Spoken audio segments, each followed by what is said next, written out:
Olá! Você já ouviu falar do ocorrido no quarto 59 da Galeria de Cristal em São Paulo durante o carnaval no século passado? O caso chamou muito a atenção principalmente por ter sido uma mulher a autora do acontecido, o que era raro na época. E tem mais. Essa mulher, a Albertina, era recém-casada, estava vestida de branco, mas a vítima não foi o seu marido. Então, se você gosta de conteúdo criminal, misterioso e sobrenatural, aproveita esses segundos para se inscrever aqui no canal e também ativar o sininho de notificações para não perder nenhum conteúdo novo. Eu sou a Márcia Gândara, esse é o Relatos Sombrios e vamos para o vídeo de hoje.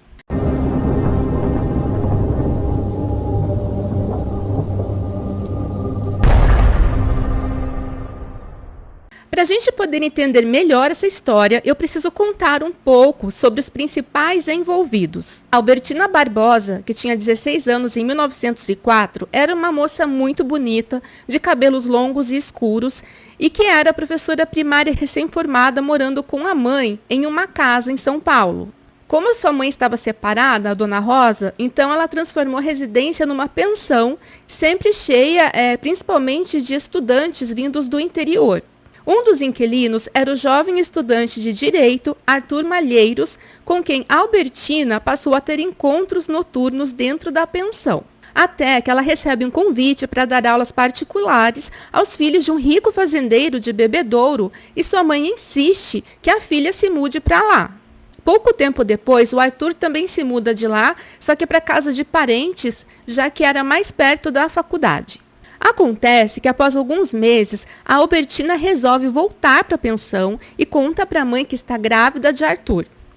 A mãe foi atrás do Arthur, que negou ter tido algo com sua filha, sendo até meio ríspido com a mãe dela. Agora imagine uma moça solteira grávida naquela época. A gravidez então foi escondida de olhos de curiosos e quando o bebê nasceu, uma menina, a Dona Rosa entrou em contato novamente com Arthur, tentando fazer ele assumir a paternidade e casar com a sua filha. Só que infelizmente o moço não quis saber de assumir nenhuma responsabilidade. O que se costumava fazer nesses casos chega a ser cruel, mas existia um negócio chamado Roda dos Enjeitados, onde os bebês eram deixados.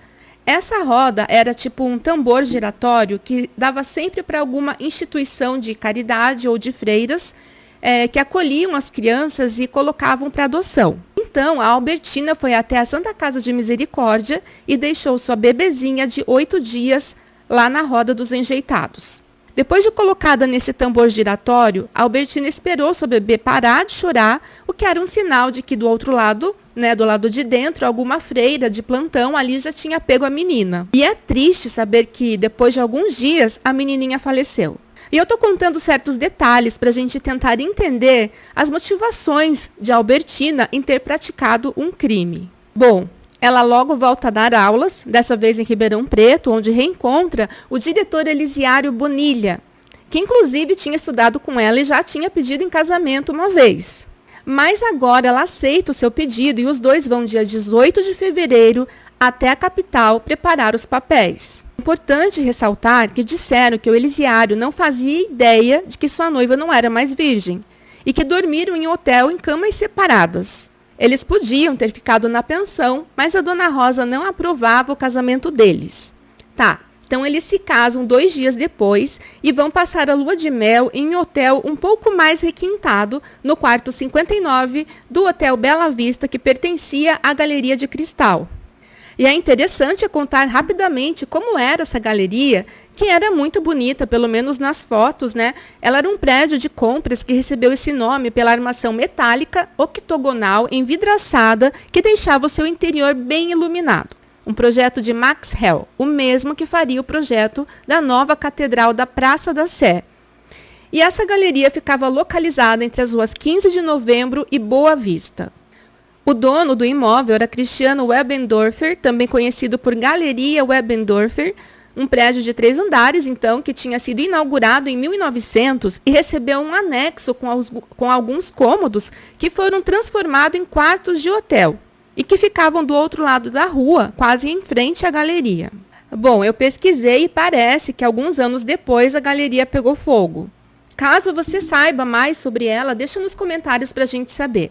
O O fato é que na noite de núpcias, a noiva, a Albertina, ela teve que contar a sua história, né, de que tinha se envolvido com Arthur Malheiros e tido uma filha que acabou falecendo. E era de se imaginar que o Elisário não iria gostar nem um pouco do que ele estava ouvindo. E ele chegou a pensar e falar para ela em anular o casamento. A moça de 22 anos ouviu tudo o que queria e não queria e mais um pouco.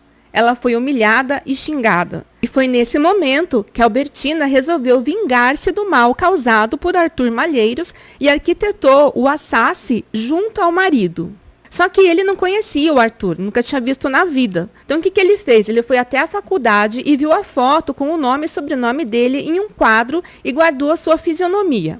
E o negócio foi premeditado, pois além de passarem a procurar pela vítima, o Elisiário comprou uma faca. E tem mais um detalhe. A Albertina viu no jornal que sua antiga paixão tinha ficado noivo de uma moça da sociedade paulistana. Eu não sei ao certo o dia que ela viu tal jornal, mas existem fontes que dizem que o Arthur ficou noivo no mesmo dia em que a Albertina se casou. Eu acredito que essa foi também uma motivação a mais para o acontecido. Ela deve ter ficado com muita raiva, porque com ela ele não quis nenhum tipo de compromisso.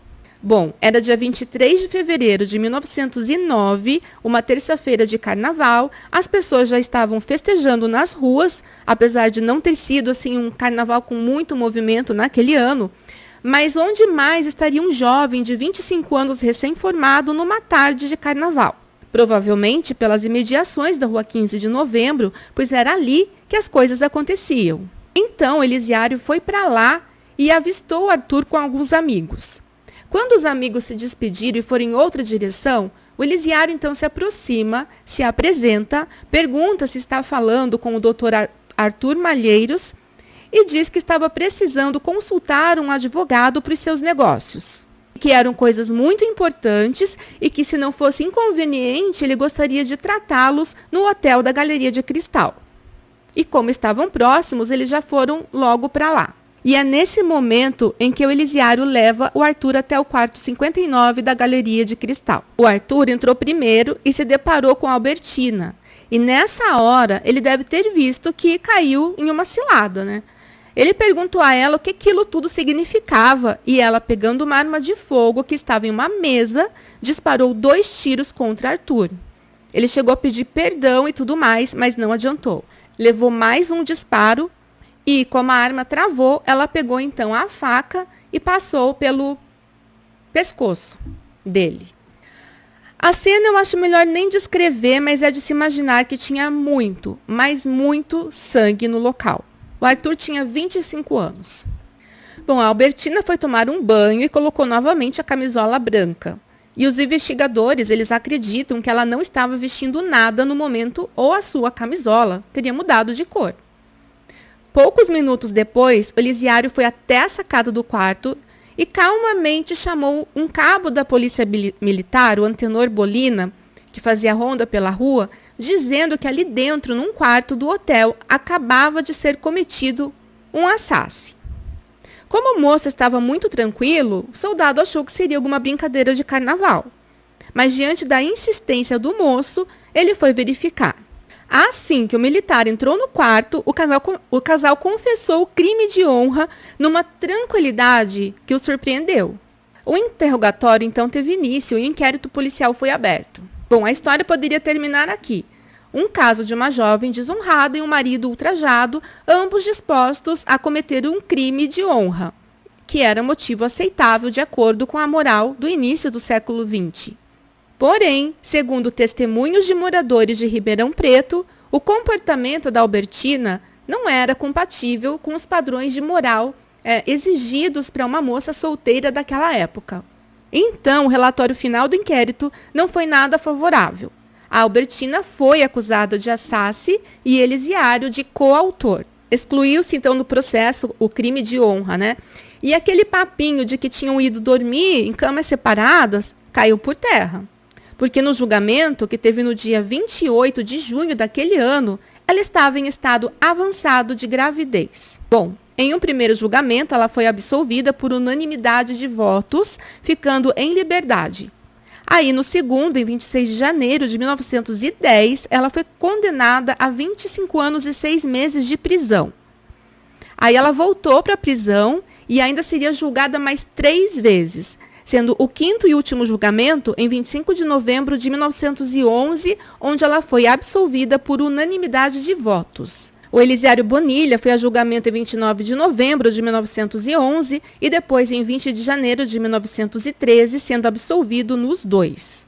Com o desfecho final da absolvição, Albertina Borba foi transformada em uma espécie de heroína pela imprensa do Brasil. Sabemos que atualmente, mesmo com as leis mudando devagar, nem a Albertina nem o Elisiário sairiam impunes. A pena que cada um pegaria, se cumpririam em regime fechado, prisão domiciliar, enfim, é difícil dizer. Mas esse caso é um exemplo de como as coisas funcionavam na primeira década do século XX, pouco mais de 110 anos atrás. Mas conta pra mim se você já conhecia essa história. Você também pode deixar um emoji, um bom dia, uma boa noite, uma boa tarde, qualquer coisa, né? Qualquer comentário, que assim o YouTube vai entender que esse conteúdo, né, esse vídeo é interessante e entregue a mais pessoas. Não esqueça de deixar o seu curtir e compartilhar com quem você sabe que também gosta desse tipo de conteúdo. Obrigada a quem ficou comigo até o final. Eu vou ficando por aqui, mas eu te espero no próximo vídeo. Um abraço.